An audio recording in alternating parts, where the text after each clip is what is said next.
இயேசு கிறிஸ்துவின் இனிய நாமத்தில் வாழ்த்துக்கள். நீதிமொழிகள் 30ஆம் அதிகாரம் 18ஆம் வசனம், 19ஆம் வசனம், 20ஆம் வசனம். புரிய முடியாத ஆச்சரியமான 4 என்று ஆகூர் குறிப்பிடுகிற இந்த சத்தியங்கள் இன்றைக்கும் நம்முடைய வாழ்க்கையில் நாம் இருக்கிற ஸ்தானத்தை விட்டு தட்டி எழுப்பி ஆண்டவருக்காக மிகவும் வைராக்கியத்தோடு கூட நம்மை ஓட வைக்க முடியும்.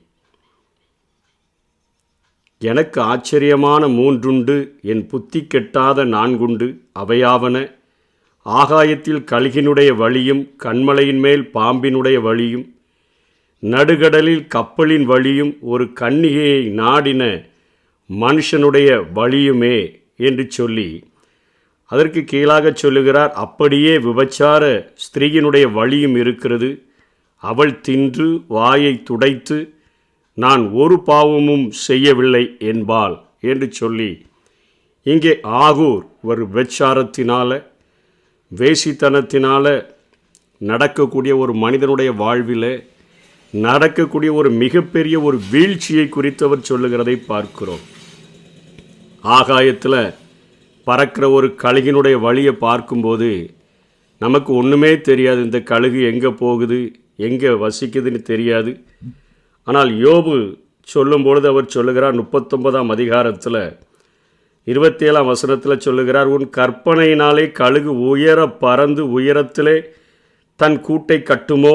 அது கண்மலையிலும் கண்மலை சிகரத்திலும் அரணான ஸ்தலத்திலும் தங்கி வாசம் பண்ணும். நமக்கு அது எங்கே போகுது என்று சொல்லி தெரியாது. ஆனாலும் அது வசிப்பதற்கென்று ஒரு இடம் இருக்கிறது என்பதை ஆண்டவர் தந்த ஞானத்திலே யோபு இங்கே குறிப்பிடுகிறதை பார்க்கிறோம். அதே போல் கண்மலையின் மேல் பாம்பினுடைய வழி. இன்றைக்கு மணலில் ஊறி போச்சுன்னா, ஊர்ந்து போச்சுன்னா பாம்பினுடைய தடத்தை வைத்து நம்ம சொல்லுவோம், தான் இங்கே போயிருக்குது அங்கே போயிருக்குன்னு சொல்லி. ஒரு கண்மலையின் மேலே போகிற பாம்பு எங்கே போகுது, எந்த புற்றுக்குள்ளே போகுது, எந்த இடத்துல இருக்குதுன்னு சொல்லி தெரியாதது போலவும், நடுகடலில் கப்பலின் வழியும். ஒரு நடுக்கடலில் நம்ம ஒரு கப்பலை பார்க்கும் பொழுது அது எங்கே போகிறதுன்னு தெரியாதது போலவும் ஒரு கன்னிகையை நாடின மனுஷனுடைய வழியுமே என்று சொல்லப்படுது. ஆச்சரியமாக இருக்குது.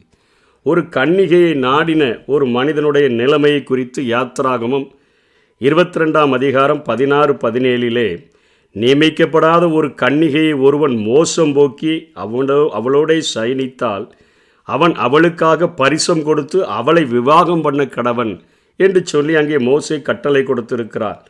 அவன் தகப்பன் அவளை அவனுக்கு கொடுக்க மாட்டேன் என்றானாகில் கன்னிகைகளுக்காக கொடுக்கப்படும் பரிச முறைமையின்படி அவன் பணத்தை நிறுத்து கொடுக்க வேண்டும் என்கிற ஒரு தண்டனை அங்கே இருக்கிறது. எப்படி ஒரு கன்னிகையினிடத்தில் செல்லுகிறவனுக்கு நிச்சயமாக ஒரு காரியங்கள் இருக்கிறதோ, அவன் அதனுடைய காரியங்களை புரியாதபடி அவன் செய்தாலும் எல்லா காரியங்களிலும் ஒரு முடிவு காணப்படுகிறது. ஆகாயத்தில் கழுகு பறந்து கொண்டிருந்தாலும் அதற்கென்று ஒரு கூடு இருக்குது. நமக்கு தான் அவைகள் தெரிகிறதில்லை. கண்மலையின் மேலே பாம்பு போனால் கூட அதற்கென்று ஒரு முடிவு இருக்குது, எங்கேயோ ஒரு இடத்துல தங்குது. நடுகடலில் பார்க்குற கப்பலுக்கு அது எங்கே போகுதுன்னே நமக்கு தெரிகிறதில்லை. ஆனால் அது ஒரு துறைமுகத்தை நோக்கி கடந்து செல்லுகிறது. ஒரு கன்னிகையை நாடின மனுஷனுக்கு ஒரு ரிசல்ட் இருக்குது. அதே போல் ஒரு விபச்சார ஸ்திரீயினுடைய வழியும் இருக்கிறது. நமக்கு பார்க்கும்போது ரொம்ப இன்பமாக இருக்கும், அதனுடைய முடிவு தெரியாது. அதனுடைய முடிவானது எட்டியை போல கசப்பாக இருக்கும் என்பதை அறியாதபடியினாலே அநேகர் அந்த வலைகளிலே வீழ்ந்து போகிறதை நாம் பார்க்கிறோம். அவள் தின்று வாயை துடைத்து நான் ஒருபோதும் நான் பாவம் செய்யவில்லை என்பாள் என்று சொல்லி அவளுடைய வழியில் போன ஒருவனும் திரும்பி வந்ததில்லை என்று சொல்லி வேதம் சொல்லுகிறதை நாம் பார்க்கிறோம். நீதிமொழிகள் 5ஆம் அதிகாரம் 5ஆம் வசனம் 6ஆம் வசனத்தை நாம் பார்த்தோம் என்று சொன்னால் அதிலே அழகாக சாலமோன் குறிப்பிடுகிறார், அவள் காலடிகள் மரணத்துக்கு இறங்கும், அவள் நடைகள் பாதாளத்தை பற்றி போகும், நீ ஜீவ மார்க்கத்தை சிந்தித்து கொள்ளாதபடிக்கு அவளுடைய நடைகள் மாறி மாறி விகாரப்படும், அவைகளை அறிய முடியாது. எப்படி பாம்பின் வழியை அறிய முடியலையோ, எப்படி உயர பறக்கிற கழுகின் வழியை அறிய முடியலையோ, எப்படி நடுக்கடலில் போகிற கப்பலின் வழியை அறிய முடியலையோ, எப்படி ஒரு கன்னிகையை நாடின மனுஷனுடைய வழியை அறிய முடியலையோ, அதே போல தான் இப்படிப்பட்ட பெண்களோடு கூட உறவு வைத்து தங்களுடைய வாழ்க்கையை அழிக்கிற மனிதர்களுடைய வழிகள் எங்கே போய் முடியும்னியே அவர் தெரியாதுன்னு அதுக்கு கீழே சொல்லுகிறார். ஆதலால் பிள்ளைகளே, இப்பொழுது எனக்கு செவி கொடுங்கள், என் வாயின் வசனங்களை விட்டு நீங்காதிருங்கள்.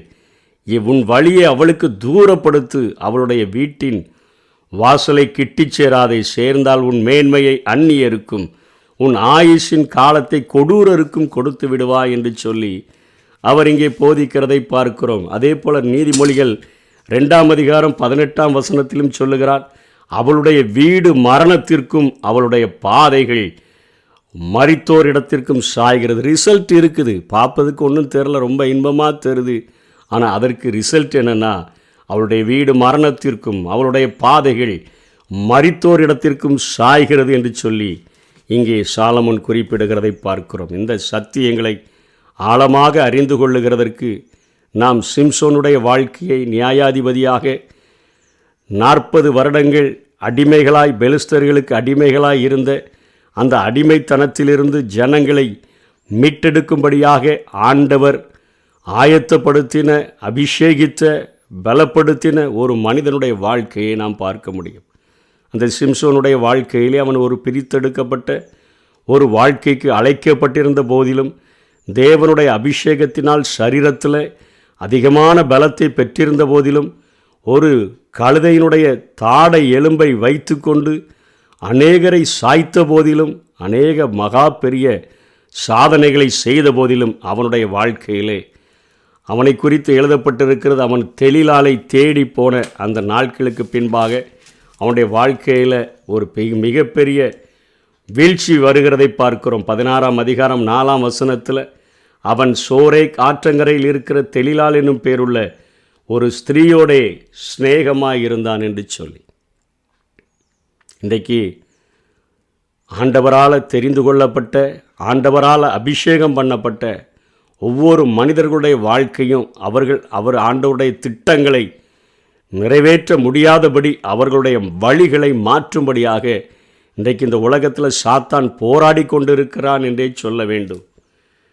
அவர்கள் ஆளும்படியாக ஆண்டவர் அவர்களை எகிப்தின் அடிமைத்தனத்திலிருந்து அவர்களை பிரித்தெடுத்து அழகான ஒரு இஸ்ரவேல் தேசத்தை கொடுத்திருந்த போதிலும் அந்த ஜனங்கள் பாவத்தின் நிமித்தமாக பெலிஸ்தர்களுக்கு 40 வருடங்கள் அடிமைப்பட்டிருக்கிற அந்த நாட்களிலே அவர்களை விடுதலை செய்யும்படியாக ஒரு மிகப்பெரிய நோக்கத்தோடு கூட ஒரு மனோவாவுக்கு கொடுக்கப்பட்ட அந்த மகனானவன் இப்பொழுது தன்னுடைய அழைப்பையும் தெரிந்து கொள்ளுதலையும் மறந்தவனாக தெளிலானுடைய மடியிலே அவன் படுத்து கிடக்கிறான். இங்கே யூத ஜனங்களோ அவனை பார்த்து மிரட்டுகிறார்கள், பெலிஸ்தர்கள் நம்மை ஆளுகிறார்கள் அல்லவா, ஏன் இப்படி செய்தாய்? அடிமைப்பட்டு பாவத்துக்கு அடிமைப்பட்டு பழகி போன ஜனங்கள். இப்போ அதே போல இங்கே சிம்சோனையும் அடிமையாக்கும்படியாக சாத்தான் தெளிலாளினுடைய மடியிலே இங்கே ஒரு வலையை விரித்து வைத்திருக்கிறதை பார்க்கிறோம். அங்கே பெலிஸ்தர்களுடைய அதிபதிகளெல்லாம் தெளிலாள் இடத்துல பேசி அவர்கள் சொல்லுகிறார்கள், நான் உனக்கு எவ்வளவு காசுனாலும் நாங்கள் தருகிறோம், நீ அவனுடைய காரியங்களை எப்படியாவது கிட்டத்தட்ட 5500 வெள்ளி காசுகளை அவளுக்கு அவனுடைய பலத்தை போக்கும்படியாக, அவனை அழிக்கும்படியாக, அவனை ஒரு எக்ஸ்ட்ராடினரி மேனாக அல்லது இயற்கைக்கு அப்பாற்பட்ட வல்லமையுடைய ஒரு மனிதனை ஒரு ஆர்டினரி மேனாக, எங்களைப் போல ஒரு சாதாரண மனிதனாய் மாற்றுகிறதற்கு உனக்கு நாங்கள் இத்தனை விலைக்கரையும் தருகிறோம் என்று சொல்லி அவளோடு கூட பேசுகிறார்கள். இன்றைக்கு உலகமும் இன்றைக்கு இப்படிப்பட்ட பாவத்தின் நிமித்தமாக நம்ம மேலே இருக்கிற மகா பெரிய தேவன் வைத்திருக்கிற திட்டத்தை இழந்து போகும்படியாக, உன்னதமான அழைப்பை இழந்து போகும்படியாக இப்படிப்பட்ட சதிகளை இன்றைக்கும் பின்னிக்கொண்டே தான் இருக்கிறது. இப்பொழுது இந்த மகள் அழகாக அவனை தன்னுடைய மடியிலே படுக்க வைத்து கொண்டு அவனோடு கூட பேசுகிறதை நாம் பார்க்கிறோம்.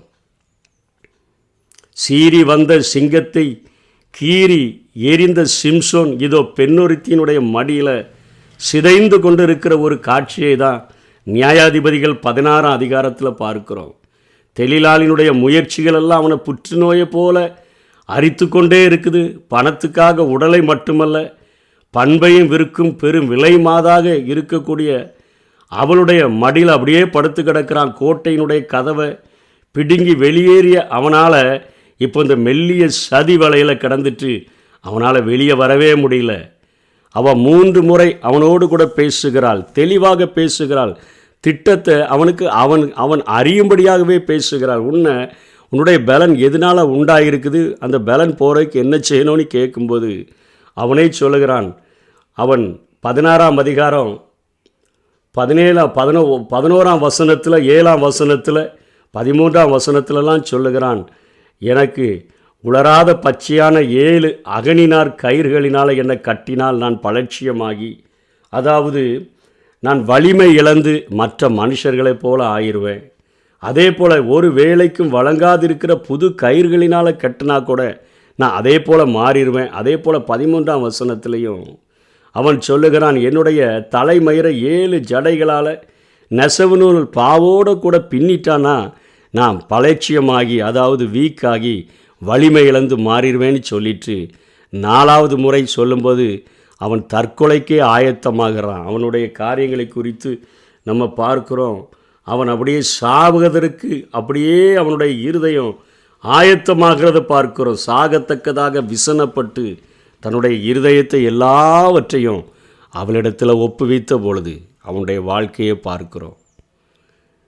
அங்கே தரிசனத்தை இழந்த ஒரு மனிதனுடைய கண்கள் பிடுங்கப்பட்டவனாக, புளித்த மாவை ஆட்டுகிற ஒரு நிலைமைக்கு அவன் தள்ளப்பட்டு, ஒரு வீரனாக திகழ்ந்தவன் சத்ருவினால் ஒரு வேடிக்கை பொருளாக மாற்றப்பட்டு நிற்கிறதை நாம் வேதத்தில் பார்க்கிறோம். அவனுடைய முடிவில் அவன் ஒரு வார்த்தையை சொல்லுகிறான், என் ஜீவன் பெலிஸ்தரோடு கூட மடிய கடவது என்று சொல்லி. ஒரு மிகப்பெரிய அழைப்புக்காக அழைக்கப்பட்ட ஒரு மனிதன், புது அகனினார் கயிர்கள் என்று சொல்லுகிறார்களே, அது மனிதர்களுடைய நரம்புகளினால் அல்லது விலங்குகளினுடைய நரம்புகளினால் செய்யப்பட்ட வில்லினுடைய நுனியிலே கட்டுவதற்காக செய்யப்பட்ட அகனினார் கயிறுகள் என்று சொல்லுகிறார்கள். அந்த நரம்பினால் செய்யப்பட்ட என்று சொன்னால் உறவை, அன்பினால் ஏமாற்றி அவனை சிதைக்கிற ஒரு காரியத்தையும், 2வது புது கயிறுகள் என்று சொல்லுகிறார்களே, இன்றைக்கு சத்ருவானவன் புதுமைகளை காண்பித்து நம்மை மற்ற மனிதர்களைப் போல மாற்றுகிற ஒரு நிலைமையையும், அதே போல் தலையினுடைய அந்த ஜடைகளை அங்கேக்கு கொண்டு போய் நெசவு அது நெய்கிற அந்த காரியங்களிலே ஆணியடிக்கிற அந்த காரியங்களானது நமக்கு தலையை பித்து கொள்ளுகிற அளவிற்கு பிரச்சனைகளை கொடுத்து இந்த உலகத்தில் மற்ற மனுஷர்களைப் போல மாற்றுகிறதற்கு ஆண்டவர் இன்றைக்கு சாத்தான் அநேக சதி வலைகளை அவன் பின்னி கொண்டு இருக்கிறான். ஆனால் இந்த வழிகளிலிருந்து தப்பும்படியாக ஆகூரும் சாலமோனும் அநேக ஆலோசனைகளை நீதிமொழிகளில் கொடுத்திருக்கிறத பார்க்குறோம்.